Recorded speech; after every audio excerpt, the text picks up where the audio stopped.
TSMC powers much of our daily lives. Almost 90% of the world's advanced microchips are manufactured by this Taiwanese semiconductor giant. Yet, outside of Taiwan, few people know much about the company. We'll be speaking to one of the few people that has had unparalleled access and can give us a unique behind-the-scenes look at the company that has touched almost everyone's lives around the world.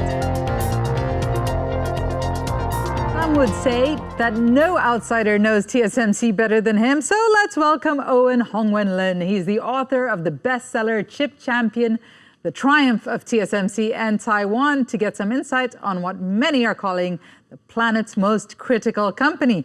Thank you very much for being in our studios, Owen. Thank you. Thank you for your invitation. Yeah. Our pleasure. I'm going to start by asking you, what is your relationship with TSMC that has allowed you to cover TSMC so closely and given access that many other people don't have? My relation with TSMC is about more than 30 years ago. Yeah, when I studied in my college, it's NYCU based in Hsinchu. At that time, because I'm a double E background, before our graduation, there are so many companies, they will have an open house in my school. So when I was fourth year in my college day, I learned about TSMC. Mm-hmm. But at that time, because I'm not interested in being an engineer. Yeah, so actually a lot of classmates, they just went to Hsinchu Industrial Park, yeah, and they work for engineer. And most of them work in semiconductor and the IT industry. So I learned about TSMC is about 1989. Oh, wow. Yeah, 1989. But after, because I was a reporter in Economic Daily News, so I cover this industry from 1993 till now. So it's about 33 years. Yeah, TSMC, you know, I interview a lot of people, a lot of managers in TSMC. I learned a lot. Actually, all the experience are so surprising. Yeah, because I heard a lot of stories. So that's why I wrote this book. Yeah, because I learned a lot of stories behind this company. Right now, they develop the most important semiconductor foundry business in this area. And they also got 90% of the technology in this field. So in AI era, nobody can compete with TSMC because they are like a powerhouse. Mm-hmm. You have covered, as you said, Taiwan's semiconductor industry for over 30 years. What do you feel is the kind of information that you have been given or got access to because of your relationship, as you said, over 30 years to the company, that perhaps other journalists wouldn't have that insight mm-hmm. and understanding that has allowed you to write this book? Yeah. Why this book is special, I think, because when I wrote this book, I have about 30 years experience to interview the industry. So not only TSMC, but also Taiwan other semiconductor companies. Also, I interview Intel, Samsung. Actually, before I wrote this book, I wrote a book about Samsung. Mm-hmm. Yeah, Samsung, everybody knows it's a big giant in this area. Yeah, so I collect a lot of data in this industry, but also I have interviewed TSMC for many years. So, you know, actually right now, the world is not, did not know a lot about TSMC. Actually, when I published the Japanese and the Korean edition in last 2 years, I visit Japan and Korea. They all told me they never heard about so many stories of TSMC. Yeah, because in last 30 years, more than 30 years. TSMC was founded in 1987. He is invisible. Nobody was paying attention to it. Nobody know him. Yeah, because he didn't own his product. He is and we're talking about CEO Morris Chang. Foundry. Right. So nobody knows. Yeah, he just manufactured for other company. Their customers are so famous: Apple, Nvidia, Broadcom, but nobody knows TSMC. Yeah, because he is behind them, right? So they don't heard about TSMC. They heard the name is because geopolitical issues, right? When U.S. and China they have they have conflict, and actually in the COVID quarantine period, they don't have the chip, right? The automobile company, they cannot get enough chip. So at that time they know, wow, so many products, so many ICs are from TSMC. At that time they know, wow, they notice TSMC. But right now TSMC is so big, the capital market, he is ranking in the number 6 in the world. Let's take a look at how the company compares to other global giants. Here's a list of the world's top 10 largest companies by market cap as of January this year. The American Big Five, NVIDIA, Alphabet, Apple, Microsoft, and Amazon top the list. TSMC is 6th ahead of Saudi Arabia's Aramco, with other U.S. companies, Meta, Broadcom, and Tesla rounding off the chart. So what's the picture in the Asia Pacific? Well, Taiwan's TSMC is by far the biggest hitter, while Chinese banks and tech giants make up the majority of the top 10, flanked by South Korea's Samsung and Japan's Toyota on either end. So we see, like you said, how TSMC is dominating companies both worldwide and especially in Asia. Now, let's go back to your book. It's now been published in English, Japanese, and Korean after the original Chinese edition. And you added some new insights and updates in the English edition, and part of it has to do with Taiwan's position as Chip Island. Can you explain why that was added on, or why you felt that that was important to express? Okay. Yeah. The most purpose for me to write this book, is because about more than 4 years ago, I read many books about the semiconductor industry. Japanese and from US, there are a lot of authors writing this topic. But at that time, I saw Chris Miller's Chip War. That's a very good book. And he talked about the semiconductor industry. But he focused on the US and the Russia war, Cold War at that time. Yeah, because Chris Miller is a historical professor. But after I read that book, I think, wow, there is something missing. Yeah, because Taiwan is so important, so critical in this industry, but no one know a lot about Taiwan and the TSMC. So I wrote this book just, I want to tell the world that Taiwan is so critical. Actually, pure play foundry, Taiwan don't own the products, but we make a lot of good products for the world. Yeah, and Taiwan also is a very critical role in this industry. Okay, you brought up pure play foundry, and that has been essential to TSMC's strategy, but also part of the reason why so many people have not heard or know enough about TSMC. Can you explain? Yeah. I think Taiwan's role is different from Japan, Korea, and China. Yeah, because we go back to the history of semiconductor. In 50s or 60s, the semiconductor just started from United States, and then the manufacturing just moved to Asian countries.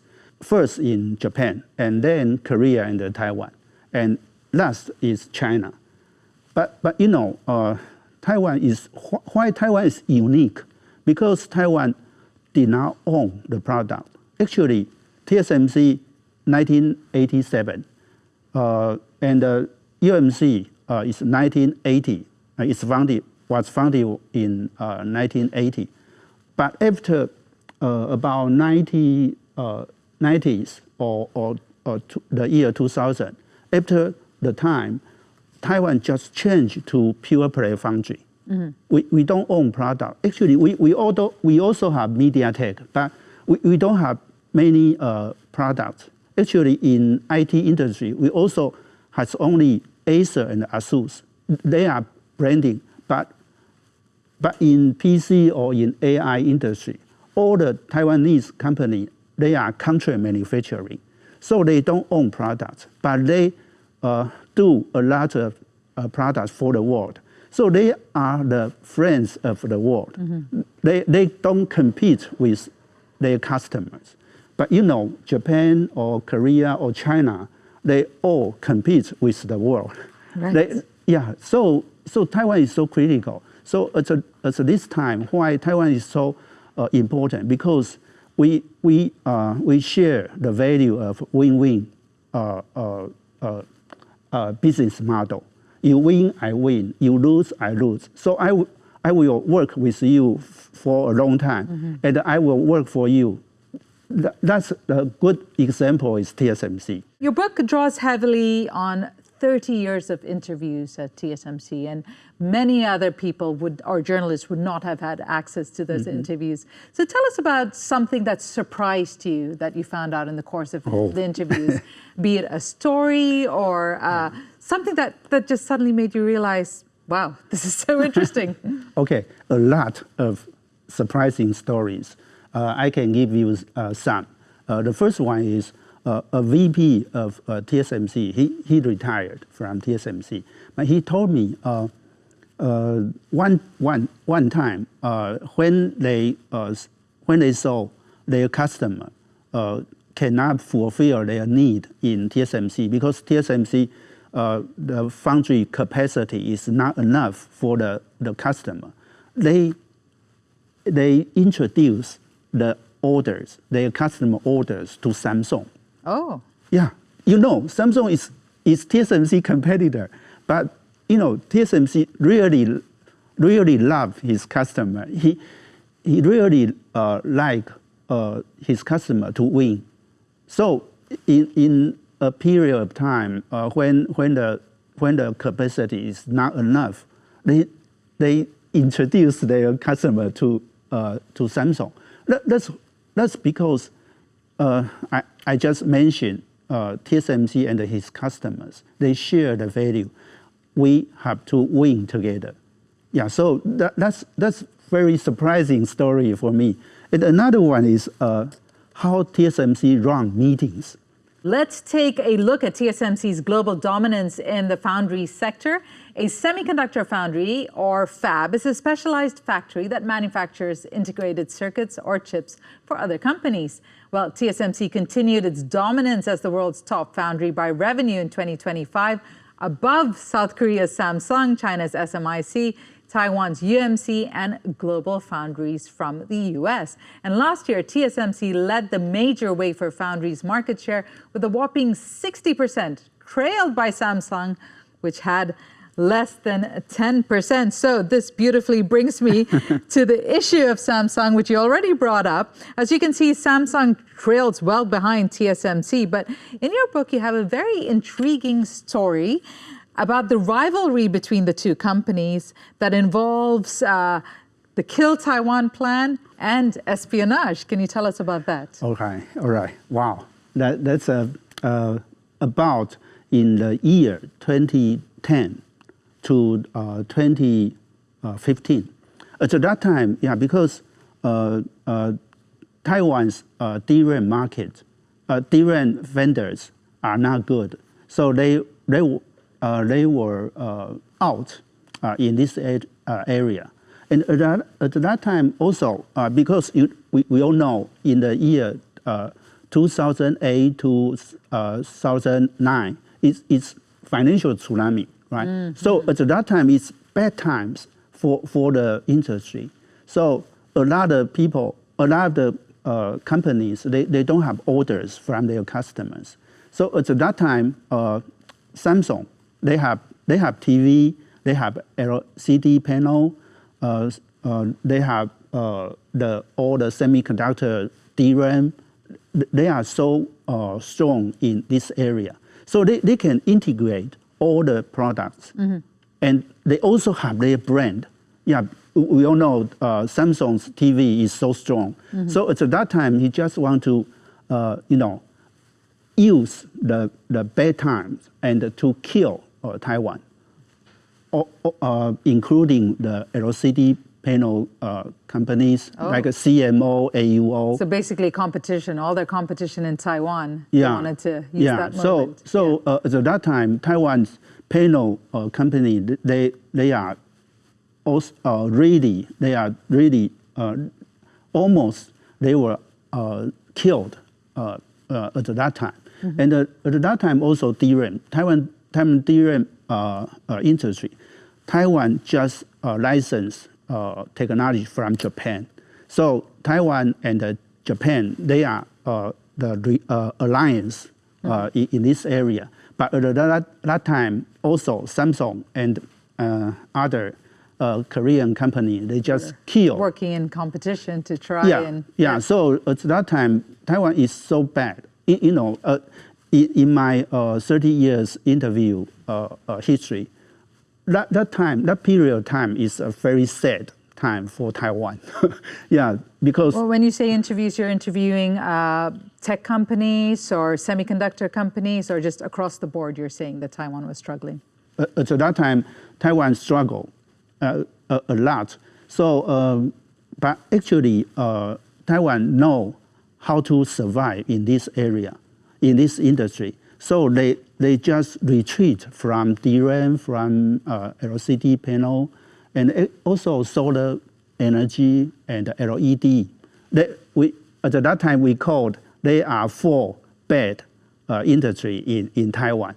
They almost retreat from these areas. And then all the focus, all the energy, all the people just transfer to semiconductor, transfer to, I think, maybe high-end technology in this area. So at that time, also TSMC beat Samsung in foundry business. Mm-hmm. I have wrote a book, a story about TSMC and Samsung. I mentioned the Nightingale Army. TSMC at that time, their Apple orders was taken by Samsung. So Morris Chang just want to change the war. So he urged the company, the R&D, you have to work harder. So at that time, they changed the R&D from one shift to 3 shifts. So at that time... So 3 shifts. 3 shifts. So from 8 to 5, and from 5 to 12, and from 12 to 8. So round the clock. In the midnight, in the night, some engineer just go to work in 12 o'clock in midnight. So at that time, I think TSMC's engineer just they work very hard. Just about 2 years, they win the orders from Apple. Mm-hmm. So a lot of stories. Yeah, tell me about the SPY though. Why? The SPY that moved to Samsung. tell us about that. He's not so happy with the TSMC, so he just want to help other competitors to compete with TSMC. So he went to Samsung, and then right now he is in SMIC in Shanghai. Oh, yeah, right now he is the CEO, the co-CEO of SMIC.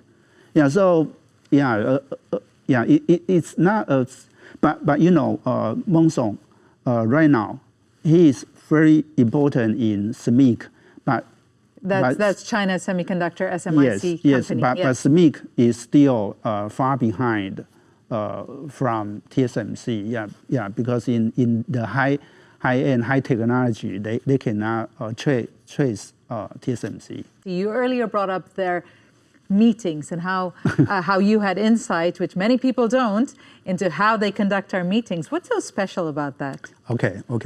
Every day we have meetings, right? But we don't have our rules or guidelines. But in TSMC, they have very, very clear guidelines for meetings.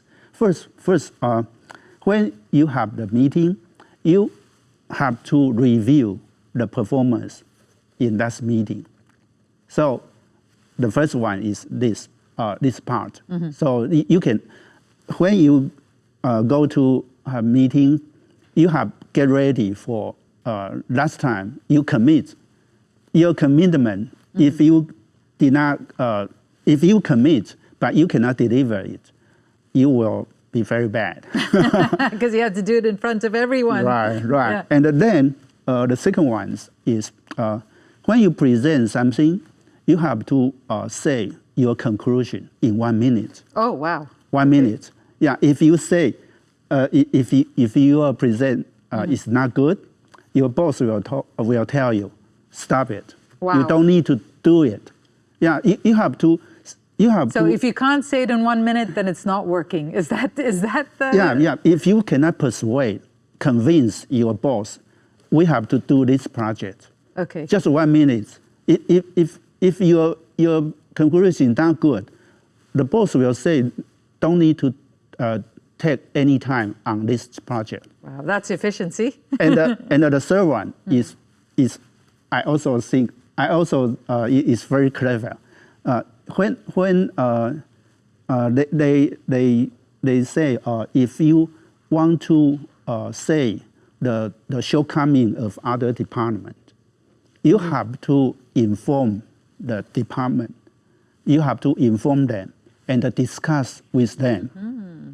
So they have the opportunity. So no backstabbing, basically. Yeah. They have the opportunity to talk with you. Oh, no, your statement is not right. Or actually, the reality is what yeah. So they will keep the meetings smooth. Is there some insight you can give us about how they get to the next chip or the next breakthrough?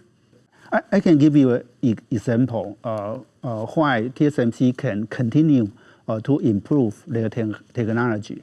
In the year 2000, at that time, TSMC just want to have a new project to move to 0.13 micron technology at that time. But at that time, TSMC is not a leading company. Yeah, actually, at that time, IBM or Intel, they are much ahead from TSMC. But at that time, TSMC just they just think about how to make the technology come true. So at that time, they just decide to do their R&D project by themselves. Yeah, at that time, IBM just come to TSMC to say, do you want to have joint development with IBM? Mm-hmm. But at that time, TSMC think they have to do by themselves. So they do the research by themselves. And after 2 years, they succeed. But another company, UMC, they work with IBM. It did not work. Actually, maybe 1 or 2 years, they just announced the same product, but actually far behind from TSMC. I will want to focus on TSMC. Just at that time, if you don't work with IBM, you will do a lot of works. You have to You're basically starting from the beginning, right? Yeah, you have to invest a lot of money. So that is a harder job. When you work with other people, wow, they can do a lot of things for you. So that's easier, but they take the difficult job to do. I think the spirit in TSMC is continuing from the start, from the company founded till now, about almost 40 years. Well, this has been a truly fascinating conversation. Thank you so much, Owen Hung-Wen Lin, for coming to our studios and telling us some of the really interesting facts about TSMC. Thank you, Divya, and thank you, everybody. We'll definitely have to continue this conversation because there's so much more in there, and I will take the time to read it much more carefully. Thank you again. Thank you. And for our viewers, it has been good to have your company. If you'd like more tech and business stories from Taiwan, follow us on our socials where we keep you informed, engaged, and connected.